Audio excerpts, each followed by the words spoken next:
Mommy, we accidentally put the bowling ladder in the neighbors. Ay, halika. Namin natin.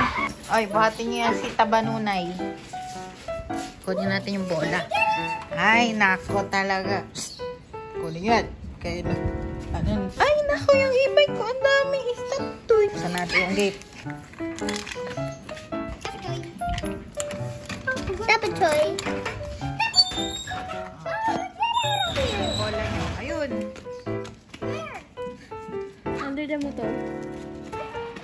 Ay, under the motor. Why? Sure si Shalaban.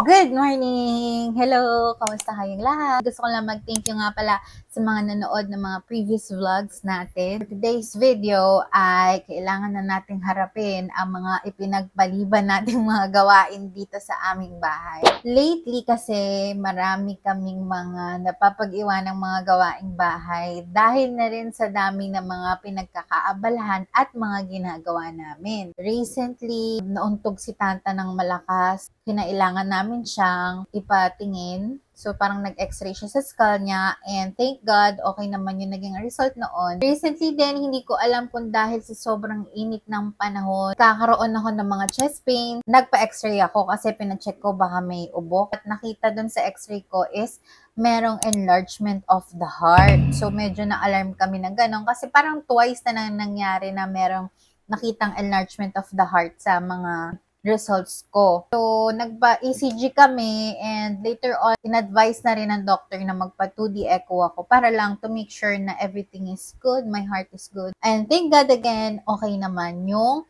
kanyang naging result. So yun, dami ko sinasabi. Umpisahan na nating maglinis. Unahin na natin itong electric fan sa aking office.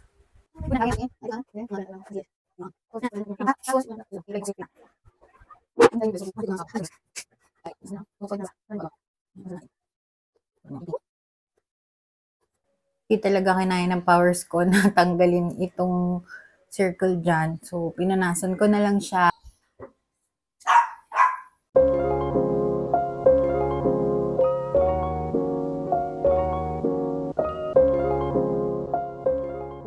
Ayan, malinis na. Hindi mahalatang pawis ako eh, no?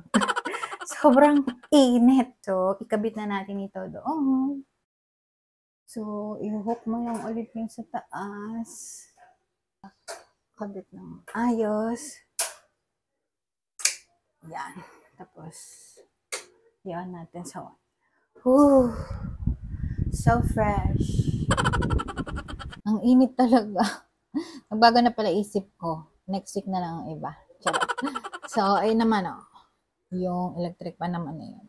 Tapos na nating hugasan yung ating mga parts ng electric pan. Kaya ibalik na natin siya. Ito.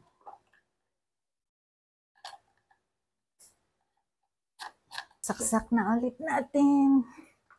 Para makita natin kung ano siya. Ang lamig. Fresh air.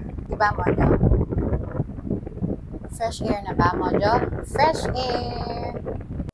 So, biglang nag-brown out. Yung liwanag na nakikita nyo ay galing yan sa aming skylight roofing. Pero sobrang grabe, ngayong oras pa. So, wala pa naman si Daddy. Wala yung kotse. Kaya, hindi kami makakalabas. Pero, try ko mag-i-bike kami ng mga bata. Mag-i-bike kami ng mga bata para maghanap ng malamig na lugar. Kasi sobrang init talaga.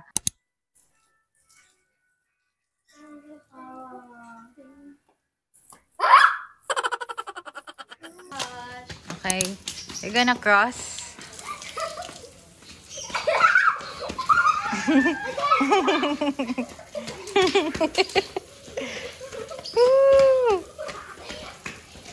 They're crossing the fountain. With Mojo. Akin na, akin na.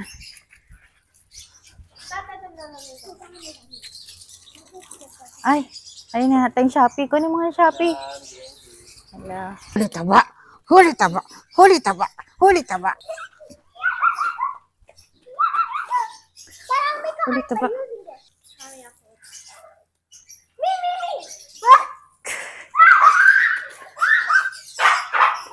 Uy, ano to? Parang tapang-tapang naman ang tawal mo. It's raining. Mommy, send that to me. Yeah.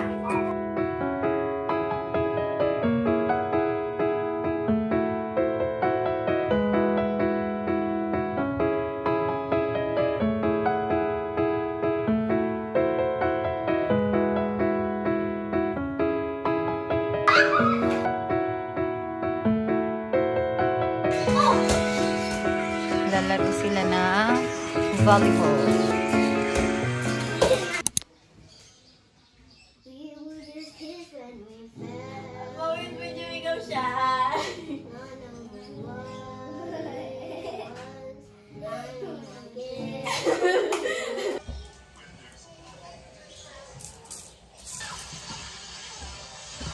One lang. 2, 3.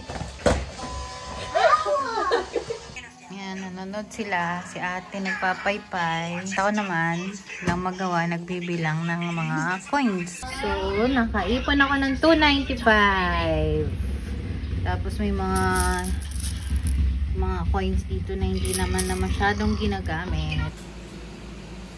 Guess what? May kuryente na ulit. Tignan nyo guys, oh. May Christmas light. Ano na ba? April na. May Christmas light pa rin kami. Solar kasi yan. At ayoko, tinatamad na akong tanggalin dahil mahirap yan ikabit. So, dyan na siya hanggang Christmas. Nagluluto ako ng ulam namin at nagpiprito ako ng isda. So, masarap kasi yung isda na isausaw sa toyo na may calamansi. So, tignan natin kung yung plant ko ay meron na bang pwedeng i-harvest na calamansi. Punta tayo sa labas. Kuha tayo ng calamansi.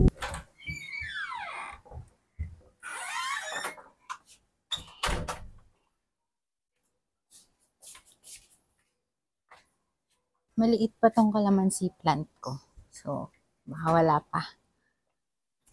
Ayan siya. Tingnan natin.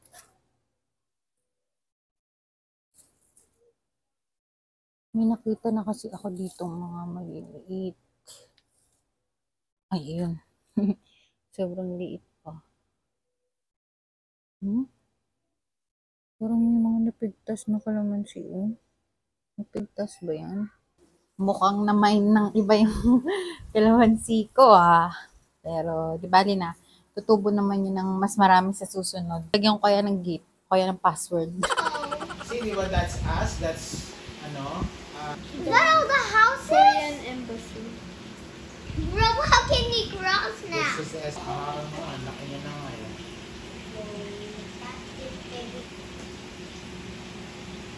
Oh, we're going to the road. We're going to the... It's traffic. Sobrang init ngayon dito sa Cavite. Hindi na ako nakapag-outro kagabi, pero gusto ko lang sabihin sa inyo na sobrang init ngayon ng Pilipinas. Sobrang init ngayon ng Pilipinas. Kung kaya natin magtanim tayo ng mas maraming puno, halaman, ganyan. Kasi may nabasa ako na sabi nila, 1 tree is equal to 10 air conditioners daw. So kung kaya natin, magtanim tayo. So yun lang. Salamat again sa panonood sa ating channel. At sana makita ko kayo ulit sa next vlog. Bye!